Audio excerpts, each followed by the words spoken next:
Hello, my name is Simon, and welcome to Simon's Rogue Sheet for kids who can't raid good and want to learn to do other stuff good to video guide. This is the basic guide. It will cover all the stuff you need to know to get running using the sheet. This guide is current as of September 29th, 2020. The first thing you need to do to use this spreadsheet is to find the spreadsheet itself. You can find that on the Rogue Classic Discord, on the DPS Spreadsheets channel. There is a link in this channel that goes right here, and that will open up the spreadsheet. You can also find a link to this spreadsheet in Simonize's Rogue Guide for kids who can't raid good and want to learn to do other stuff good to guide on Wowhead. If you scroll down, there is a link to Simonize's classic Rogue sheet. And that will also take you directly to this spreadsheet. Then, once you're here, the very next thing you need to do is go up in the upper left to File, and you want to click Make a Copy. This will copy an editable version of the spreadsheet to your own Google Drive.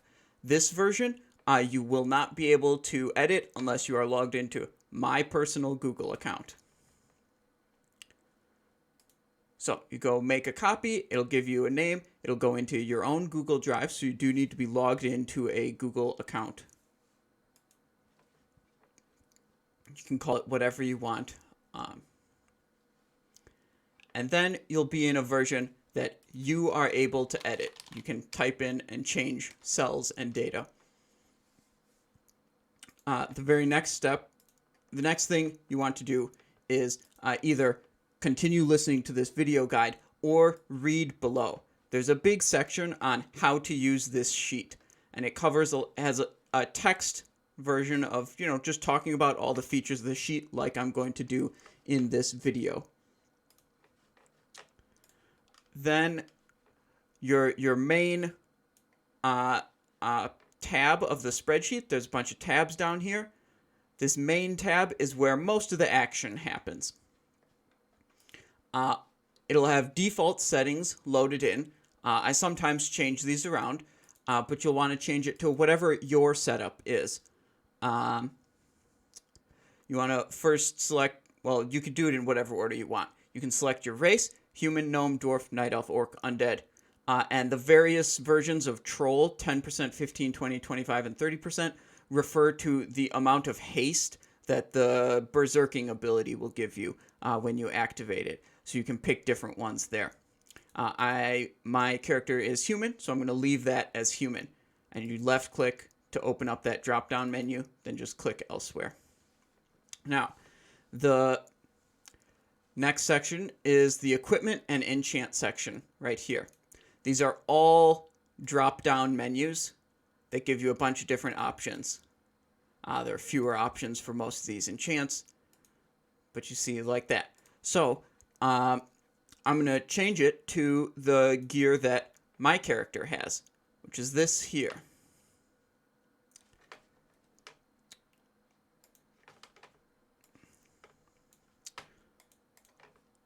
Death Dealer Helm, Onyxia Tooth Pendant, Death Dealer Spalders, Cloak of Veiled Shadows, that's correct, Dark Mantle Tunic, Bloodfang Bracer, Gloves of Enforcement, Bloodfang Belt, Bloodfang Pants, Death Dealer Boots, Acuria, Exalted Ring.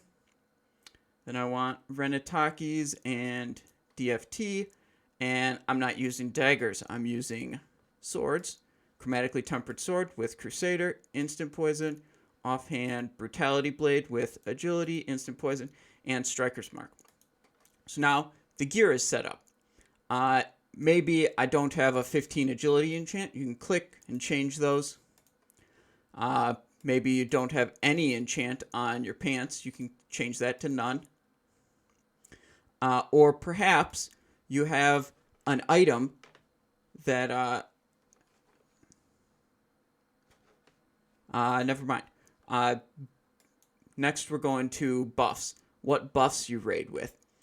A lot of these buffs will make a difference in your damage output, significant differences. So it is important to make sure you're selecting the correct buffs. Like if your tanks don't use Gift of Arthas, you don't want to have that enabled. If you're not using Ancient Cornerstone Grimoire, you don't want to have that enabled. Ground Scorpok Assay, click it off. Dark Desire, maybe you don't have Backstab rank 9 yet. Now that we switched to swords, it's irrelevant to the damage output, but you want to make sure you've got the right settings. Maybe you prefer grilled squid over smoked desert dumplings. You can switch that around. Maybe your raid uses improved expose armor instead of sunder armor. You can switch those around. Do you get a hunter in your group, True Shot Aura? Do you get a feral druid in your group, leader of the pack? All those things. There are a bunch of little things you can click on. And so you want to get your buff set up just right. And then you want to get your talents set up just right.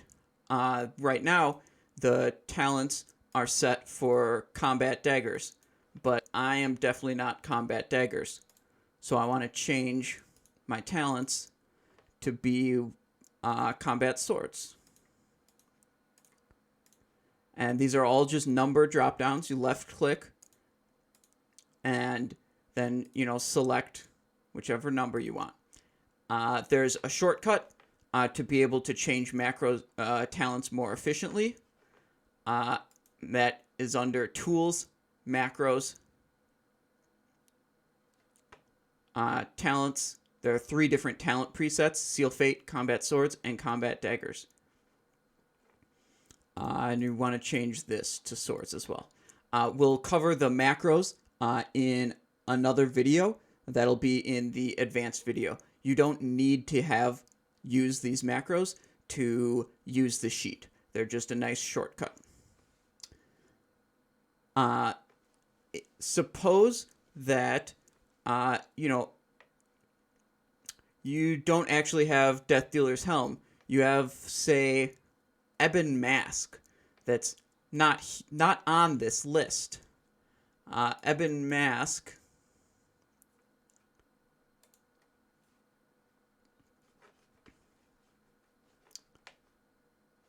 Oh, jeez. Ebon Mask is a quest reward that has 1 crit and 36 attack power in the Helm slot. If you don't find the item you have here, you can select none, and then you can scroll over here to the custom input section. And you can input the stats on that item. 36 attack power, 1 crit. And then you're set. I can't include every single item that would possibly exist in these dropdowns, or they'd be a mile long. So I have to, cut it off at some point. Items worse than, something just aren't going to be included, and you have to do this manual entry to get them in.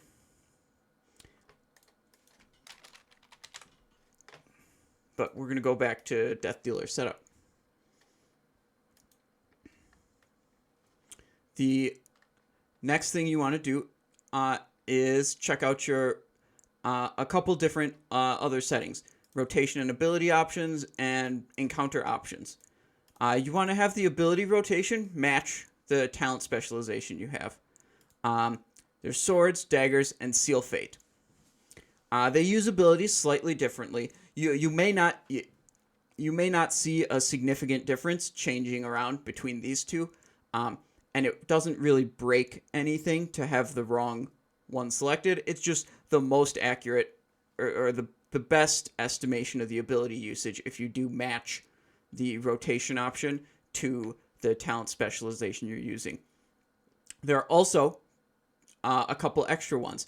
There's an expose armor rotation, there's a Veil of Straz rotation, and there's a manual rotation. I'll talk about these. Expose armor and Veil of Straz. Manual is one you don't really have to worry about. Expose armor is a rotation option that is for applying improved expose armor for your raid. When you do this, it drastically changes what abilities you use. And the timing of your abilities.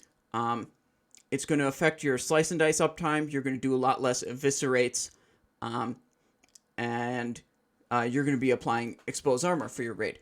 It's also going to control when you use some energy cooldowns like Thistle Tea and Renataki's Charm of Trickery. So that's a neat option. And Veilstrez mode is for the Veilstrez the Red encounter, Veilstrez the Corrupt encounter in Blackwing Lair, where you have unlimited energy.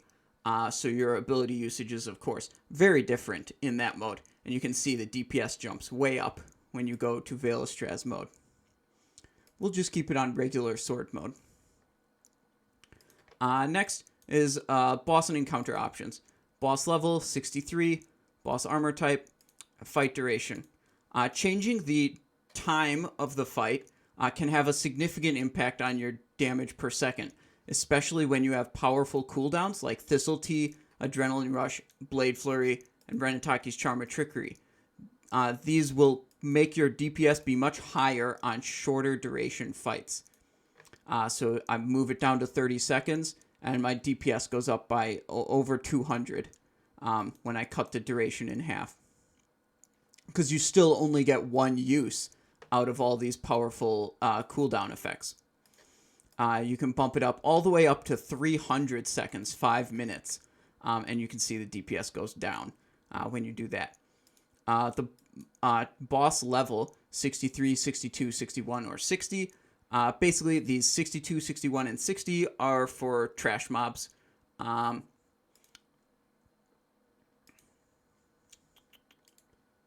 And the boss armor class. There's a couple different situations. And you can see when I mouse over this cell, the cell has a little black triangle. When you mouse over any of these cells with a black triangle, it gives a text pop-up that explains some useful information about that option. For the boss armor class, it says, most bosses and mobs in the game are heavy armor class, which is 3,731 armor for a level 63 mob. Known exceptions are Sulfur and Harbinger, currently the only boss in the extra class, with 4,638 armor. The Prophet Scarum, Lucifron, Gehennas, and Shazra are all in the medium armor class with 3,009 armor. So these are bosses that have different amounts of armor, which makes a big difference in your damage output. If you look at Sulfuron Harbinger, my DPS goes way down because he has so much more armor.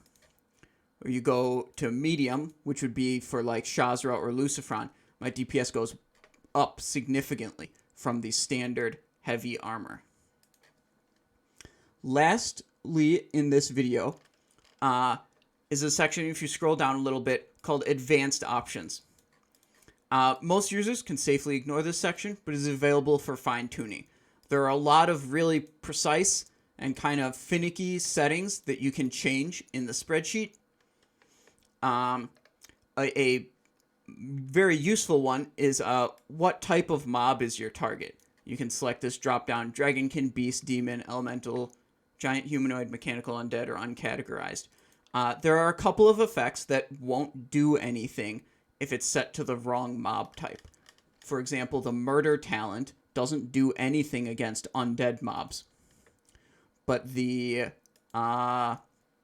Seal of the Dawn trinket doesn't do anything unless the target is undead. Also, Trolls have a racial damage bonus against beast-type mobs. So you'll need to make sure, if you're using Murder, that your mob type is set to an appropriate type, or else Murder won't do anything. That wraps it up for the basic settings video and basic usage video. I'll have another video on this channel that covers more advanced options. The comparison tab, the cooldowns tab, and a more in-depth look at some of these advanced options. This spreadsheet will be linked in the description of this video, as will my Wowhead guide and a link to the Classic Rogue Discord. Thank you for listening, and I hope have fun playing World of Warcraft. It's a great game.